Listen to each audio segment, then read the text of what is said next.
Assalamualaikum warahmatullahi wabarakatuh. Perkenalkan, nama saya Frisla Devista, mahasiswa Tadris Bahasa Inggris UIN Julai Lampung. Pada tugas video kali ini, saya akan memberi penjelasan tentang bagaimana filsafat pendidikan relevan dengan pengalaman belajar pribadi. Saya diminta untuk menjelaskan apa hubungan antara filsafat pendidikan dengan pengalaman belajar saya. Awalnya saya berpikir bahwa filsafat pendidikan hanyalah teori yang sulit dan abstrak.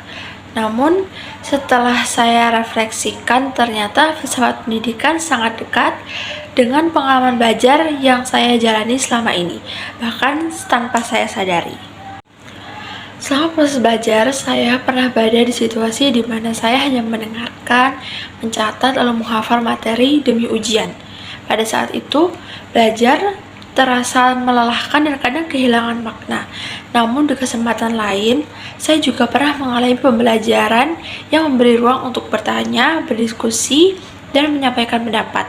Dari situ, saya mulai menyadari bahwa belajar itu tidak selalu tentang jawaban yang benar, tetapi tentang proses berpikir.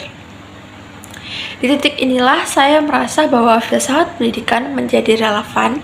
Filsafat pendidikan membantu saya memahami bahwa setiap individu memiliki cara belajar yang berbeda, dan bahwa kesalahan bukan sesuatu yang harus ditakuti, melainkan bagian dari proses belajar. Saya belajar untuk tidak hanya fokus pada hasil akhir, tapi juga pada proses yang saya jalani. Ketika saya mengaitkan dengan praktik nyata, terutama dalam dunia pendidikan, saya melihat bahwa filsafat pendidikan sangat berperan dalam cara seseorang pendidik bersikap. Seorang guru bukan hanya menyampaikan materi, tetapi juga membentuk cara berpikir dari sikap peserta didik. Cara guru mengajar, memberi kesempatan berbicara, dan menghargai pendapat siswa merupakan cerminan dari nilai-nilai filsafat pendidikan itu sendiri. Dalam kehidupan sehari-hari pun, saya merasakan penerapan filsafat pendidikan. Misalnya ketika menghadapi perbedaan pendapat, saya belajar untuk tidak langsung menghakimi, tetapi mencoba memahami sudut pandang orang lain.